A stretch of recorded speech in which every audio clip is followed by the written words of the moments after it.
అధ్యక్ష, దీనిపైన గౌరవ మంత్రివర్యులు చెప్పారు అధ్యక్ష. టోటల్గా ఏడీసీఎల్లో 64 వర్క్స్, అట్లాగే ఏపీసీఆర్డీలో 21 వర్క్స్ అధ్యక్ష. 85 వర్క్లకి టోటల్గా కాంట్రాక్ట్స్ అవార్డ్ చేసింది 50,27 కోట్ల అధ్యక్ష. అంటే ఆల్మోస్ట్ హాఫ్ సెంచరీ దాటిపోయింది అధ్యక్ష కోట్ల రూపాయల్లో కాంట్రాక్ట్స్ అవార్డ్ చేయడంలో. కానీ చూస్తే అధ్యక్ష టోటల్గా కూడా సుమారు 9 మంది కాంట్రాక్టర్స్కి ఇవ్వడం జరిగింది అధ్యక్ష. 50,000 కోట్ల రూపాయలు 9 మంది కాంట్రాక్టర్స్కే ఇవ్వటం జరిగింది అధ్యక్ష. ఆంధ్ర రాష్ట్రంలో రోజు కూడా నాకు కాంట్రాక్టర్స్ వచ్చి రిప్రజెంటేషన్స్ తెలియజేసుకుంటున్నారు అధ్యక్ష. మీ ద్వారా తెలియజేసేది ఏంటంటే, ఈ సబ్కా అని state of Andhra Pradesh building contractors association అని ఉంది అధ్యక్ష. దీంట్లో ఆంధ్ర రాష్ట్రంలో ఉన్న కాంట్రాక్టర్స్ సుమారు 3,000 మంది రిజిస్టర్ అయి ఉన్నారు అధ్యక్ష. వాళ్ళు కూడా ఈ రాష్ట్రము ఇదివరకు పరిపాలన ఏదైతే జగన్మోహన్ రెడ్డి గారి పరిపాలన నుంచి ఎప్పుడు విముక్తి పొందుతామా, అప్పుడు మాకు కూడా ఇక్కడ ఏదైతే అమరావతిలో పాల్పంచుకోవడానికి భాగస్వాములు అవటానికి అవకాశం ఉంది అనే ఉద్దేశంతో వాళ్ళు సుమారు 5 సంవత్సరాలుగా వెయిట్ చేస్తూ ఉంటే అధ్యక్ష, ఇది మరి ఎందుకో తెలియదు, పరిపాలనా సౌలభ్యం గురించి ఇంత లిమిటెడ్ కాంట్రాక్టర్స్ తోటే వాళ్ళందరికీ వర్క్స్ ఇచ్చిన వలన వీళ్ళందరూ కూడా ఇబ్బంది పడే పరిస్థితి అధ్యక్ష. 5 సంవత్సరాల కాలం నుంచి వాళ్ళకి పేమెంట్స్ లేవు.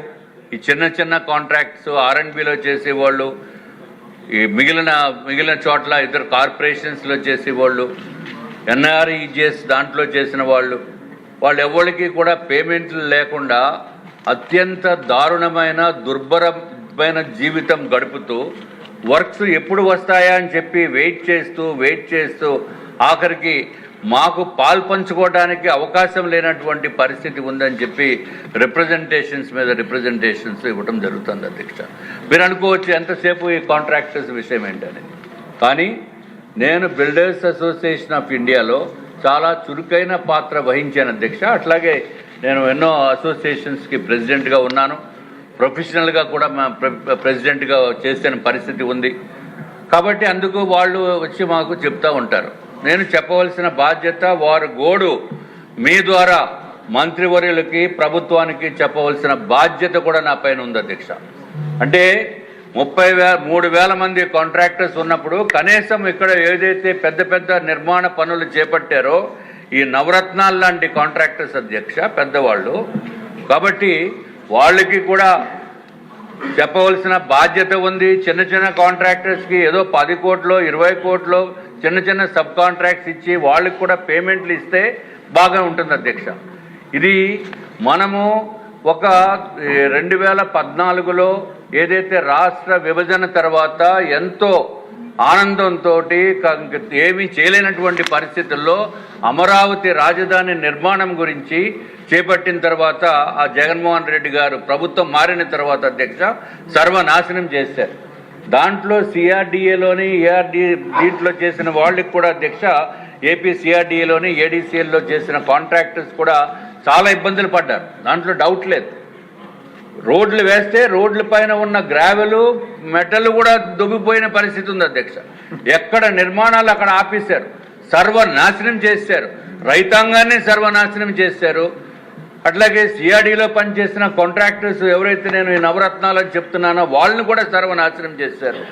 అంతా కాంట్రాక్ట్ వ్యవస్థను నాశనం చేశారు అధ్యక్ష.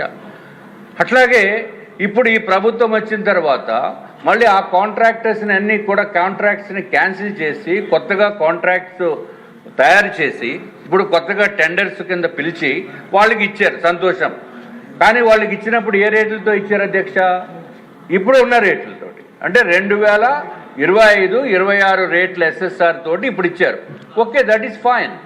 బట్ ఏదైతే చిన్న వాళ్ళకి ఇల్లులు కట్టిన వాళ్ళకి 2016, 17 రేట్లతోటి ఇప్పుడు కూడా చేయమంటే ఎట్లా చేస్తారు అధ్యక్ష? అంటే వాళ్ళకి ఒక న్యాయము, వీళ్ళకి ఒక న్యాయమా? అంటే వీళ్ళేమో ప్రివిలేజ్, వీళ్ళేమో L1 దర్శనము, మిగిలిన వాళ్ళేమో జనరల్ దర్శనమా? గౌరవ మంత్రివర్యుల్ని కోరేది అందరినీ సమానంగా చూడవలసిన బాధ్యత ఉంది. పెద్దవాళ్ళు కాబట్టి వాళ్ళు ఆకాశాన్ని లేకపోతే మేఘాలని టచ్ చేసే కాంట్రాక్టర్స్ కాబట్టి వాళ్ళకి స్పెషల్ ప్రివిలేజ్ మీరు ఇవ్వండి. అంతేగాని చిన్న చిన్న కాంట్రాక్టర్స్ ఎంత దారుణమైన దుర్భరమైన పరిస్థితి అంటే అధ్యక్ష, ఏదైతే 4 సంవత్సరాల నుంచి పేమెంట్లు లేక అల్లాడిపోతూ ఆత్మహత్యలు చేసుకున్న కాంట్రాక్టర్స్ ఉన్నారు 43 మంది. తర్వాత ఇంకొక ఆశ్చర్యకరమైన విషయం ఏంటంటే, ఏదైతే 4 సంవత్సరాల నుంచి పేమెంట్స్ పెండింగ్ ఉండిపోయిన తర్వాత ఫైనాన్షియల్ ఇయర్లో 2025 మార్చి తర్వాత ఆటోమేటిక్గా అప్గ్రేడ్ అయ్యి నా పేమెంట్ ఇంత ఉంటుంది, ఆ పోర్టల్లో ఉంటుంది, నిధి పోర్టల్లో ఏదో పోర్టల్ ఉందంట అధ్యక్ష, దాంట్లో ఉంటుంది అనుకుంటే ఈ ఏంటో మరి ఆర్థిక శాఖ కొత్త వింతైన పోకడలు సృష్టిస్తుంది. వాళ్ళకేమో దాంట్లో మైగ్రేట్ అవ్వలేదు అధ్యక్ష. సో వీళ్ళకి బిల్లు ఉందా లేదో తెలియదు. అదే దారుణమైన పరిస్థితి ఉంది అధ్యక్ష. అదే సిఆర్డిఏలో కాంట్రాక్టర్స్ ఏదైతే ఇప్పుడు రాజధానిలో నిర్మాణం చేస్తున్న కాంట్రాక్టర్స్ మాత్రమో బిల్లు సబ్మిట్ చేసిన వెంటనే మంత్రి గారే చెప్తారు ఎన్ని రోజుల్లో పేమెంట్ ఇస్తారు అనేది. అది కూడా చెప్పవలసిన అవసరం ఉంది. వారం రోజుల్లో 10 రోజుల్లోనే పేమెంట్ ఇస్తున్నారు, సంతోషం. We're not against for that. 5 years నుంచి కూడా పేమెంట్లు పెండింగ్ ఉండిపోయి నరక యాతన అనుభవిస్తూ మెడలో పుస్తుల తాడులు కూడా తాకట్టు పెట్టి అప్పులు ఇచ్చేవాడే దొరకనటువంటి పరిస్థితుల్లో వాళ్ళ వైపు కూడా కొంత దయ చూపించవలసిన అవసరం ఉంది అధ్యక్ష. Again I'm linking it up with AP TIDCO houses చేసిన కాంట్రాక్టర్స్ చేసిన తప్పేంటి అధ్యక్ష? 2016-17 సంవత్సరంలో ఉన్న రేట్లని 2021-22లో కూడా బలవంతంగా కంప్లీట్ చేస్తే ఆ కాంట్రాక్టర్కి పేమెంట్ ఇచ్చింది ఎంతో తెలుసు అధ్యక్ష? కేవలం 29,200 రూపాయలు పెర్ టన్ ఆఫ్ స్టీల్ ఇచ్చారు అధ్యక్ష. కొన్నదేమో 73,000 రూపాయలు పెట్టుకొని 29,000 రూపాయలు పేమెంట్ తీసుకుంటే ఆ మిగిలిన 50,000 రూపాయలు కూడా పేమెంట్ లేకుండా ఉన్న పరిస్థితి ఉంటే ఏదో కమిటీ వేశారంట. ఆ కమిటీ రిపోర్ట్ ప్రకారము కేవలము 15 నెలలే ఇస్తాము, మిగిలినది ఇవ్వమంటే అడుక్కు తినవలసిన పరిస్థితి కూడా ఉంది అధ్యక్ష. కానీ మిగిలిన వాళ్ళ పరిస్థితి ఏంటంటే అధ్యక్ష, ఈ నవరత్నాల గురించి నేను మాట్లాడట్లా. They are privileged people, they are going to build our రాజధాని కాబట్టి దాని గురించి నేను పెద్దగా స్ట్రెస్ చేయట్లేదు అధ్యక్ష. అది ఏమి జరిగిందో ఎట్లా జరిగిందో అవన్నీ కూడా రాష్ట్ర ప్రభుత్వానికి తెలుసు, మంత్రివర్యులకి తెలుసు, నాకు ఇంకా బాగా తెలుసు. కాబట్టి అవన్నీ నేను ప్రస్తావించదలుచుకోలేదు అధ్యక్ష. మీ ద్వారా నేను కోరేది, ఏదైతే జగన్మోహన్ రెడ్డి గారు సర్వనాశనం చేశారో, ఈ రాష్ట్రాన్ని సర్వనాశనం చేసిన తర్వాత ఈ నవరత్నాల పైన ఏదైతే కాంట్రాక్టర్స్ ఉన్నారో వాళ్ళ ద్వారా బ్రహ్మాండమైన నిర్మాణాలు చేపట్టి దీని ప్రకారం చూస్తే అధ్యక్ష ఫైనల్గా కంప్లీషన్ అనేది ఎప్పటి వరకు ఉందంటే అధ్యక్ష, కొన్ని వర్క్స్ 2028 ఏప్రిల్లో కంప్లీట్ అయిపోతున్నాయి అధ్యక్ష. కొన్ని వర్క్స్ 2027 ఆగస్టులో కంప్లీట్ అయిపోతున్నాయి అధ్యక్ష. సో 2028 ఏప్రిల్కి కనీసము కంప్లీట్ అయిపోయిన పరిస్థితి ఉంటే డెఫినెట్గా 28 అని ఇచ్చారు. దీంట్లో టెండర్స్లో మాత్రం 28 ఫైనల్ కంప్లీషన్. దానికి కూడా కొంత అవసరమైతే అయిపోయింది సార్ కడుపు మంట సార్. దీంట్లో 2029లో పోనీ 2028 ఏప్రిల్లో బదులు 2028 డిసెంబర్లోకి కంప్లీట్ అయినా సంతోషమే. ఎందుకంటే నారాయణ గారి అధ్యక్ష గౌరవ మంత్రివర్యులు 9 నెలలు డెలివరీ టైం అనుకుంటే లేదు 6 నెలల్లో చేసేయాలంటారు. ఆ కాంట్రాక్టర్స్ ఏమో బాబు అవ్వదు కదా అంటారు. ఎందుకంటే నారాయణ గారు ఆలోచన వేరు, స్పీడ్ వేరు. ఆ స్పీడ్ని తట్టుకోవడం గురించి చాలా కష్టమవుతుంది. ఆయన విపరీతంగా రోజుకి 18 గంటలు పని చేసేస్తారు, మిగిలిన వాళ్ళు చేయాలంటే అది అవకాశం లేదు. Anyway, I appreciate the initiatives taken by the state government and at the same time అధ్యక్ష we have to do justice for everyone in equal manner. పెద్దవాళ్ళకి ఒక న్యాయము, చిన్న కాంట్రాక్టర్స్కి ఒక న్యాయం అనేది కాదు అధ్యక్ష. తప్పనిసరిగా మిగిలిన కాంట్రాక్టర్స్కి అన్ని డిపార్ట్మెంట్స్కి కూడా మీ ద్వారా కన్సర్న్ మంత్రివర్యులు పిలిపించి కాంట్రాక్టర్స్ తోటి మీటింగ్ పెట్టి బాబు నీ పరిస్థితి ఏంటి, నీ ప్రాబ్లం ఏంటి అని చెప్తేనే కానీ ఈ రాష్ట్రంలో కాంట్రాక్టర్స్ నిరసన వ్యక్తం చేసి బట్టలు ఇప్పుకుని తిరిగిన రోజులు ఉన్నాయి అధ్యక్ష. గౌరవ ఇదివరకు జగన్మోహన్ రెడ్డి గారి పరిపాలనలో కాబట్టి ఈ ప్రభుత్వం వచ్చింది కాబట్టి నూతనంగా మనకి మళ్ళీ క్యాపిటల్ వస్తుంది కాబట్టి అధ్యక్ష నిర్మాణాలు బ్రహ్మాండంగా చేయాలి. అంతకుముందు ఏదైతే నిర్మాణంలో పాలు పంచుకుందామని అనుకున్న వాళ్ళకి కూడా న్యాయం చేయవలసిన బాధ్యత తమరిపైన ఉంది అని చెప్పి నేను తెలియజేసుకున్నాము అధ్యక్ష. మీ ద్వారా మరి ఒక్కసారి గౌరవ మంత్రివర్యుల్ని కోరుకునేది ఏంటంటే రాజధాని నిర్మాణంలో భాగంగా కేవలము నవరత్నాలకే కాకుండా మిగిలిన వాళ్ళకి కూడా చిన్న చిన్న పనులన్నీ ఇచ్చి వాళ్ళు కనీసం జీవించటానికి బతకటానికి స్కూల్ ఫీజులు కట్టుకోవడానికి ఈఎంఐలు కట్టుకోవడానికి ఇంటద్దులు చెల్లించుకోవడానికి కూడా అవకాశం లేనటువంటి దుర్భరమైన పరిస్థితి ఉంటే ఇన్ని కోట్ల రూపాయలు కొంతమందికే ఇవ్వటము లేకపోతే వాళ్ళ ద్వారా కనీసం సబ్ కాంట్రాక్ట్స్ అని ఇమ్మని ఆదేశాలు ఇవ్వాల్సిందిగా తమరు ద్వారా గౌరవ మంత్రి వర్యులను కోరుకుంటున్నాం అధ్యక్ష. ఇప్పుడు మీకు ఎక్కువ సమయం ఇచ్చినట్టు అక్కడ కొన్ని కూర్చారు. వ్యవసాయ పశు సంవర్ధక పాడి పరిశ్రమాభివృద్ధి మరియు మత్స్యశాఖ మంత్రి గారు ఆంధ్రప్రదేశ్ రాష్ట్ర చేపల పెంపకపు అభివృద్ధి ప్రాధికార సంస్థ సవరణ బిల్లు 25ను పరిగణలోనికి తీసుకునేందుకు అనుమతి కోరతారు. I move that the Andhra Pradesh State Aquaculture Development Authority Amendment Bill 2025 be taken into consideration. Bill మీద అధ్యక్ష, మన రాష్ట్రంలో అత్యంత ప్రాధాన్యమైనటువంటి రంగం ఫిషరీస్ అండ్ ఆక్వా అధ్యక్ష. ఈ రాష్ట్రంలో ఆక్వా రంగం ఈ రాష్ట్రం అంతా కూడా విస్తరించి ఉంది.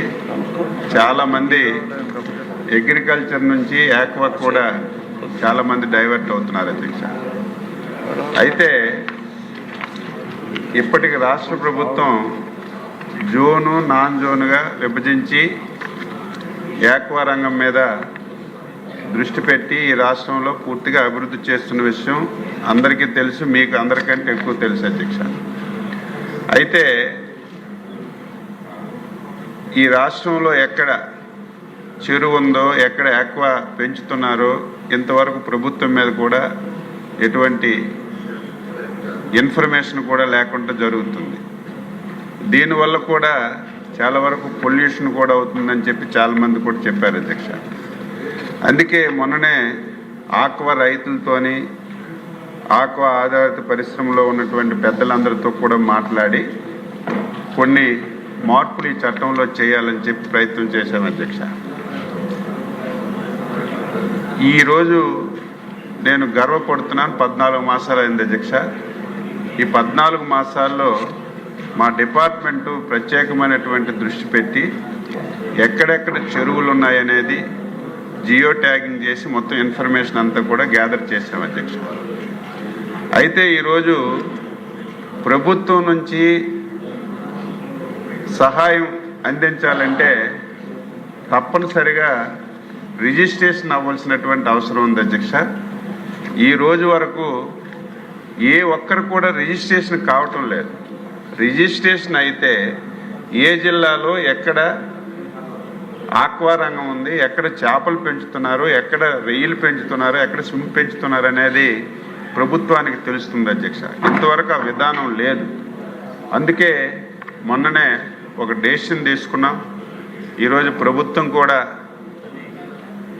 ఎన్నికల్లో ఇచ్చినటువంటి హామీ ప్రకారం ఆక్వా రంగానికి విద్యుత్తు ₹50 ఇస్తామని చెప్పాము అధ్యక్ష. గత ప్రభుత్వం లాగా జోన్లో ఉన్నటువంటి ఆక్వా రంగంకే ఇచ్చి నాన్ జోన్లో ఉన్నటువంటి ఆక్వా రంగంకి ఇవ్వకుండా చాలా వరకు చాలామంది ఆక్వా రైతులు చాలా ఇబ్బంది పడ్డారు. ఈసారి ముఖ్యమంత్రి గారు జోన్ కానీ నాన్ జోన్ కానీ విధానం ఎక్కడ కూడా పెట్టకుండా ప్రతి ఒక్కరికి ఈ సబ్సిడీ విద్యుత్ ₹50 ఇవ్వాలని చెప్పి నిర్ణయం చేశారు అధ్యక్ష. అయితే దీని మీద ఒక బాధ్యత ఉండాలనే ఉద్దేశంతో తప్పనిసరిగా ఎవరైనా సరే రొయ్యల చెరువులు తవ్వినా, స్వింపు చెరువులు తవ్వినా, చేపల చెరువులు తవ్వినా తప్పనిసరిగా రిజిస్ట్రేషన్ చేసుకోమని చెప్పి యాక్ట్లో ఒక నిబంధన పెట్టాం అధ్యక్ష. అయితే ఎంతవరకు నిబంధన ఉన్నప్పటికీ కూడా చాలా కష్టమైనటువంటి నిబంధన వల్ల చాలామంది రిజిస్ట్రేషన్ చేసుకోలేకపోతున్నారు. ఇప్పుడు ఈ యాక్ట్లో ఆ రిజిస్ట్రేషన్ విధానం చాలా సింప్లిఫై చేసి ఈరోజు ఈ యాక్ట్లో పొందుపరిచాం. కాబట్టి మీ ద్వారా ఎవరైతే ఆక్వా రంగంలో ఉన్నటువంటి రైతులందరికీ కోరుతున్నాను, మీరు ఇమీడియట్గా రిజిస్ట్రేషన్ చేయించుకోండి. రిజిస్ట్రేషన్ చేయించుకున్న వెంటనే ఏదైతే ప్రభుత్వం చెప్పిన విధంగా రూపాయిన్నరకి విద్యుత్ ఇచ్చే కార్యక్రమం చేపడతాం. ఇది సింప్లిఫై చేశాం, దీన్ని చేసుకోమని చెప్తూ ఈ బిల్లులో అది కూడా పొందుపరిచాం అధ్యక్ష. అదేవిధంగా ఒక 20% ఎవరు రిజిస్ట్రేషన్ చేసుకోకంటున్నారు అధ్యక్ష, వాళ్ళకు కూడా ఒక అవకాశం ఇచ్చాం. వాళ్ళు కూడా ఒక 50% లేట్ ఫీజుతో ఈ బిల్లులో అవకాశం కల్పించాం. అది కూడా ఉపయోగించుకోమని చెప్పి ఈ సందర్భంగా తెలియజేస్తున్నాను. ఇప్పటి వరకు ఆక్వాకల్చర్ బిజినెస్ ఆపరేషన్ లైసెన్స్ జీవితకాలం మనకి 1 సంవత్సరానికి తగ్గించడానికి బిల్లులో పెట్టాం. అదేవిధంగా ఆక్వాకల్చర్ లైసెన్సులు 1 సంవత్సరమే ఉంది బిల్లులో ఇప్పటి వరకు, దీన్ని 5 సంవత్సరాలు తగ్గించడానికి పెట్టాం. అదేవిధంగా ఇటువంటి పదాలు అధ్యక్ష, టెర్మినాలజీలో కొన్ని పదాలు తేడాగా ఉన్నాయి. అందులో మీకు సీ ఫుడ్ అనే పదం ఉండేది, దాన్ని సముద్రపు ఆహారాలని ఒక మార్పు చేశాం. అదేవిధంగా ఇంతకుముందు అగ్రికల్చర్ యూనివర్సిటీ, హార్టికల్చర్ యూనివర్సిటీ, అన్ని ఫిషరీస్ అన్నీ కలిసి ఒక యూనివర్సిటీలో ఉండేది. ఈరోజు మనం యూనివర్సిటీలు విడదీశాం. కాబట్టి గతంలో వెటర్నరీ యూనివర్సిటీ డీన్ సభ్యుడిగా ఉండేది, ఇప్పుడు సపరేట్గా ఫిషరీస్ యూనివర్సిటీ వచ్చింది. కాబట్టి ఫిషరీస్ యూనివర్సిటీ డీన్ సభ్యుడిగా ఆ పదాన్ని కూడా మార్చాం. ఇవన్నీ ఈ చట్టంలో పొందుపరిచాం. మళ్ళీ కోరుతున్నాను, ఎవరికైనా సబ్సిడీ ఎలక్ట్రిసిటీ రాలేదంటే ప్రభుత్వం పొరపాటు కాదు. ఎవరైనా సరే రిజిస్ట్రేషన్ చేసుకుంటే వెంటనే వారికి సబ్సిడీ ఇచ్చే కార్యక్రమాన్ని తీసుకుంటామని చెప్పి మీ ద్వారా మరొకసారి ఈ రాష్ట్రంలో ఉన్నటువంటి ఆక్వా రైతులందరికీ తెలియజేస్తూ, ఈ బిల్లుని ఇంకెవరికైనా ఏమైనా అనుమానాలు ఉంటే చెప్తే దాన్ని నివృత్తి చేస్తున్నా, అంతా ఏకగ్రీవంగా ఆమోదం చేయమని చెప్పి కోరుతున్నాను అధ్యక్ష.